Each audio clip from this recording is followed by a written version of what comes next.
Hello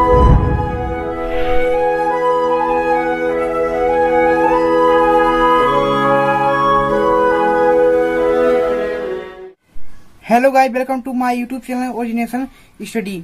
guys, आप पिछली कक्षाएं की सारे वीडियो नहीं देखे हैं तो लिंक डिस्क्रिप्शन में है, जाकर वहां देख सकते हैं। गाइस, आज हम देखेंगे भौतिक विज्ञान में सबसे पहला टॉपिक है यांत्रिकी। गाइस, सबसे पहला टॉपिक है यांत्रिकी। भौतिक विज्ञान की वह शाखा जिसके अंतर्गत मापन, गति, कार्य शक्ति और ऊर्जा आदि के बारे में अध्ययन किया जाता है, उसे यांत्रिकी कहते हैं। ठीक है, यांत्रिकी में सबसे पहला देखेंगे कक्षा 11 के लिए देखेंगे भौतिक विज्ञान अध्याय 2 मात्रक और मापन पार्ट 1। ठीक है गाइस, कक्षा 11 के लिए भौतिक विज्ञान अध्याय 1 इसलिए नहीं पढ़ा रहे हैं क्योंकि वो परीक्षा की दृष्टि से नहीं है। ठीक है गाइस, चलिए चलते हैं सबसे पहली हेडिंग की ओर। गाइस, पहली हेडिंग है राशि। जिसे संख्या के रूप में प्रकट किया जा सके उसे राशि कहते हैं।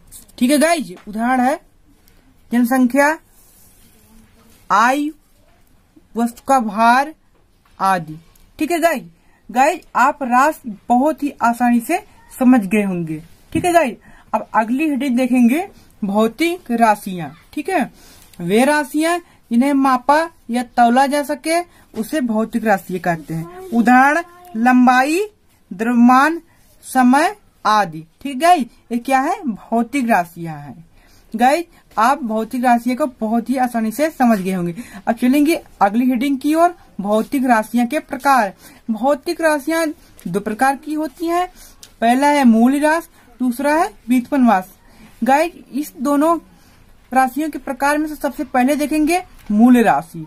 ठीक है, ये भौतिक राशियां जिन्हें व्यक्त करने के लिए अन्य भौतिक राशियों की आवश्यकता नहीं होती है, उसे मूल राशि कहते हैं। उदाहरण लंबाई, द्रव्यमान, समय आदि। लंबाई को व्यक्त करने के लिए अन्य भौतिक राशियों की आवश्यकता नहीं पड़ती है और द्रव्यमान को व्यक्त करने के लिए भी अन्य भौतिक राशियों की आवश्यकता नहीं पड़ती है और समय को भी अन्य भौतिक राशियों की व्यक्त करने के लिए आवश्यकता नहीं पड़ती है। इसलिए सब क्या है? लंबाई, द्रव्यमान, समय आदि क्या है? मूल राशि है। ठीक है गाइस, आप मूल राशि बहुत ही आसानी से समझ गए होंगे। ठीक है गाइस, अब चलेंगे अगली हेडिंग की ओर। गाइस, अगली हेडिंग है व्युत्पन्न राशियां। वे भौतिक राशियां जिन्हें व्यक्त करने के लिए मूल राशियों की आवश्यकता होती है, उसे व्युत्पन्न राशि कहते हैं। उदाहरण है क्षेत्रफल। गाइस, क्षेत्रफल को मापने के लिए अन्य भौतिक राशियों की आवश्यकता होती है। अन्य भौतिक राशियों लंबाई किसके मापते हैं? मीटर में, क्योंकि अन्य भौतिक राशियों की आवश्यकता हो रही है, इसलिए क्या कहते हैं? इसे भौतिक राशियां कहते हैं क्षेत्रफल को। ठीक है गाइस, अब व्युत्पन्न राशियां बहुत ही आसानी से समझ गए होंगे। ठीक है, क्षेत्रफल क्या है? व्युत्पन्न राशि है। गाइस, आप व्युत्पन्न राशि बहुत ही आसानी से समझ गए होंगे। अब चलेंगे अगली हेडिंग की ओर, भौतिक राशियों को पदों में व्यक्त करना। भौतिक राशियों को 2 पदों में व्यक्त करते हैं। पहला है आंकिक मान, दूसरा है मात्रक। गाइस, उदाहरण समझिए, इसे मान लिए 5 मीटर। 5 क्या है? आंकिक मान है, अब मीटर क्या है? लंबाई का मात्रक है। ठीक है, और दूसरा उदाहरण है 5 किलोग्राम। 5 क्या है? आंकिक मान है, और किलोग्राम क्या है? मात्रक का है। ठीक है गाइस, तीसरा उदाहरण देखेंगे 5 सेकंड। 5 क्या है? आंकिक मान है, और सेकंड क्या है? मात्रक है। गाइस, आप भौतिक राशियों को पदों में व्यक्त करना बहुत ही आसानी से समझ गए होंगे। गाइस, अब अगली हेडिंग की ओर चलेंगे, आंकिक मान। अंकों की संख्या को आंकिक मान कहते हैं। उदाहरण है 1, 2, 3, 4, 5, 6, 7 आदि। सब क्या है? आंकिक मान। गाइस, आप आंकिक मान बहुत ही आसानी से समझ गए होंगे। अब चलेंगे अगली हेडिंग की ओर। गाइस, अगली हेडिंग है मात्रक। भौतिक राशियों के मापन के लिए नियत की गई मान को मात्रक कहते हैं। उदाहरण है लंबाई। लंबाई की भौतिक राशि के मापन के लिए नियत किया गया मान क्या है? लंबाई के मापन के लिए नियत किया गया मान क्या है? मीटर है। ठीक है, लंबाई का मात्रक मीटर है। द्रव्यमान के मापन के लिए नियत किया गया मान क्या है? किलोग्राम है। तो नियत किया गया मान क्या कहलाता है? मात्रक कहलाता है। और समय के मापन के लिए नियत किया गया मान क्या है? सेकंड का है। इसलिए क्या कहता है? समय का मात्रक क्या कहलाता है? सेकंड कहलाता है। ठीक है गाइज, आदि ऐसे उदाहरण है। गाइज अब मात्रक बहुत ही आसानी से समझ गए होंगे। गाइज अब चलेंगे अगली रीडिंग की ओर। मात्रक के प्रकार। ठीक है, मात्रक दो प्रकार के होते हैं। पहला है मूल मात्रक, दूसरा है व्युत्पन्न मात्रक। गाइस सबसे पहले देखेंगे मूल मात्रक। वे मात्रक जो पूर्ण से स्वतंत्र होते हैं उसे मूल मात्रक कहते हैं। उदाहरण लंबाई, मीटर, द्रव्यमान, समय आदि।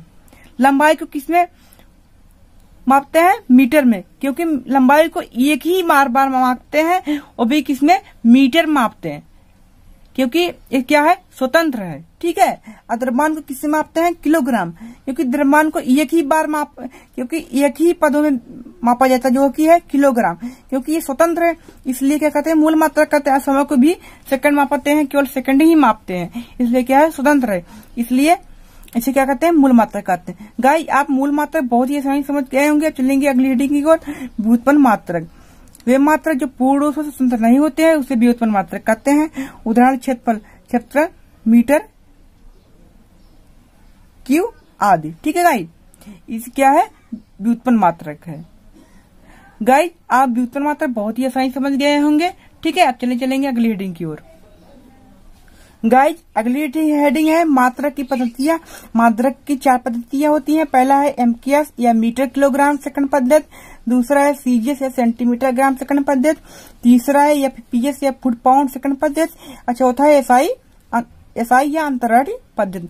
गाइज इसमें वैसे सबसे पहले हेडिंग देखेंगे हम एमकेएस या मीटर किलोग्राम सेकंड पद्धति। ठीक है गाइज, इस पद्धति में लंबाई का मात्रक मीटर है और द्रव्यमान का मात्रक किलोग्राम और समय का मात्रक सेकंड होता है। गाइज आज एमकेएस पद्धति बहुत ही आसानी से आप समझ गए होंगे। अब चलेंगे अगली हेडिंग की ओर। दूसरा है सीजीएस या सेंटीमीटर ग्राम सेकंड पद्धति। इस पद्धति में लंबाई का मात्रक सेंटीमीटर, द्रव्यमान का मात्रक ग्राम और समय का मात्रक सेकंड होता है। ठीक गाइज आप सीजीएस पद्धति बहुत ही आसानी से समझ गए होंगे। अब चलेंगे अगली हेडिंग की ओर। एफपीएस या फुट पाउंड सेकंड पद्धति। इस पद्धति में लंबाई का मात्रक फुट, द्रव्यमान का मात्रक पाउंड और समय का मात्रक सेकंड होता है। गाइस आज बहुत ही आसानी से आप एफपीएस या फुट पाउंड सेकंड पद्धति बहुत ही आसानी से समझ गए होंगे। अब चलेंगे अगली हेडिंग की ओर। गाइस अगली हेडिंग है अंतरराष्ट्रीय पद्धति। सन 1960 में अंतरराष्ट्रीय मापतौल के अधिवेशन एसआई को स्वीकार किया गया, जिसका पूरा नाम डी सिस्टम इंटरनेशनल यूनिट्स है। ठीक है गाइस, वास्तव में ये पद्धति एमकेएस पद्धति का ही संशोधित या वर्धित रूप है। आजकल इसी पद्धति का प्रयोग किया जाता है। इस पद्धति में 7 मूल मात्रक और 2 संपूरक मात्रक है। ठीक है गाइस 7 मूल मात्रक है और 2 संपूरक मात्रक है। इसमें से सबसे पहले हम देखेंगे एसआई के 7 मूल मात्रक। ठीक है, एसआई के 7 मूल मात्रक निम्नलिखित है। पहला लंबाई का मूल मात्रक क्या है? मीटर। गाइस देखेंगे मीटर मीटर 1 मीटर वह दूरी है जिसे प्रकाश निर्वात में 1/2997929498 सेकंड में तय करता है। ठीक है, उसे हम मीटर कहते हैं। ठीक गाइस आप मीटर बहुत ही आसानी से समझ गए होंगे। और द्रव्यमान का मूल मात्रक है किलोग्राम। ठीक है, किलोग्राम देखेंगे। फ्रांस के किस्योरिस नामक स्थान पर मापतौल के अंतर्राष्ट्रीय मापतौल के ब्यूरो में सुरक्षित रखे गए प्लेटिनियम इरिडियम मिश्र धातु से बने हुए बेलन द्रव्यमान के मानक किलोग्राम कहते हैं। ठीक गाइस आप इसे बहुत ही आसानी से समझ गए होंगे। अब चलेंगे अगली हेडिंग की ओर। गाइस अगली हेडिंग है समय का मूल मात्रक सेकंड। ठीक है, आज देखेंगे हम सेकंड। सीजियम 133 परमाणु की मूल अवस्था के 2 निश्चित ऊर्जा स्तरों के बीच संक्रमण से उत्पन्न विकिरण के 91 बार में 63 17 70 और कालों की अवधि को 1 सेकंड कहते हैं। ठीक गाइस आप 1 सेकंड बहुत ही आसानी से समझ गए होंगे। गाइस आप चलेंगे अगली हेडिंग की ओर, क्योंकि अगली हेडिंग है विद्युत धारा का मूल मात्रक एम्पियर। गाइस हम देखेंगे 1 एम्पियर किसे कहते हैं, एम्पियर किसे कहते हैं। यदि 2 लंबे और पतले तारों के निर्वात में 1 मीटर की दूरी पर एक दूसरे के समांतर रखा रखे, यहाँ होगा रखे गाइज, रखे गए और उनमें ऐसे परिमाण को समान विद्युत धारा प्रवाहित की जाए जिसमें तारों के बीच प्रति मीटर लंबाई में 2×10⁻⁷ न्यूटन का बल लगने लगे तो विद्युत धारा के परिमाण को 1 एम्पीयर कहा जाता है। ठीक है गाइज, आप 1 एम्पीयर बहुत ही आसानी से समझ गए होंगे। अब चलेंगे अगले रीडिंग की ओर चलेंगे। ताप का मूल मात्रक क्या है? केल्विन। जल के त्रिक बिंदु के ऊष्मा गतिक ताप के 1/273.16वें भाग को 1 केल्विन कहते हैं। ठीक है, आप केल्विन बहुत ही आसानी से समझ गए होंगे। चलेंगे अगली हेडिंग की ओर। जो तीव्रता का मूल मात्रक कैंडेला है। ठीक है, किसी निश्चित दिशा में किसी प्रकाश के स्रोत की ज्योत तीव्रता एक कैंडेला तब कही जाती है जब यह स्रोत के उस दिशा में 540×10⁻12 हाइटर तथा 1/683 वाट या स्टेरेडियन तीव्रता का एक वर्णी प्रकाश उत्सर्जित करता है, तब वो क्या कहलाता है? कैंडेला कहलाता है। गाइस, आप कैंडेला जो तीव्रता का मूल मात्रक कैंडेला बहुत ही आसानी से समझ गए होंगे। अब चलेंगे अगली हेडिंग की ओर। गाइस, अगली हेडिंग है पदार्थ की मात्रा का मूल मात्रक, मोल। ठीक है गाइस, हम देखेंगे मोल। 1 मोल किसी निकाय में पदार्थ की वह मात्रा है जिसमें उतनी ही मूल अवस्थाएं होती है जितनी 0.012 kg कार्बन 12 में परमाणु की संख्या होती है, उसे 1 मोल कहते हैं। ठीक है गाइस, आप मोल बहुत ही आसानी से समझ गए होंगे। अब चले अगली हेडिंग की जो है कि इसाई के 2 संपूरक मात्रक। इसाई के 2 संपूरक मात्रक होते हैं, पहला रेडियन, दूसरा है स्टेरेडियन। गाइस, हम सबसे पहले देखेंगे रेडियन। एक रेडियन वह कोण है जो किसी वृत्त की त्रिज्या के बराबर लंबाई का चाप वृत्त के केंद्र पर आंतरित करता है। ठीक है गाइस, एक रेडियन क्या है? वह कोण है जो किसी वृत्त के त्रिज्या के बराबर लंबाई के चाप वृत्त के केंद्र पर आंतरित करता है, और क्या कहलाता है? एक रेडियन कहलाता है। गाइस, आप रेडियन बहुत ही आसानी से समझ गए होंगे इस चित्र की वजह से आप देखकर। ठीक है, ये क्या है? कोण है, डी थीटा। ds क्या है? एस है। आर क्या है? त्रिज्या। ओ क्या है? केंद्र है। ठीक है, इसलिए डी थीटा = ds/r रेडियन। ठीक है, आप रेडियन बहुत ही आसानी से समझ गए होंगे। चलेंगे अगली हेडिंग की ओर। गाइस, अगली हेडिंग है स्टेरेडियन। एक स्टेरेडियन वह कोण है जो किसी गोले की त्रिज्या के वर्ग के बराबर क्षेत्रफल वाले किसी गोली पृष्ठ द्वारा उस गोले के केंद्र पर आंतरित करता है, और क्या कहलाता है? एक स्टेरेडियन है। ठीक है, एक क्या कहता है? एक स्टेरेडियन क्या है? घन कोण है।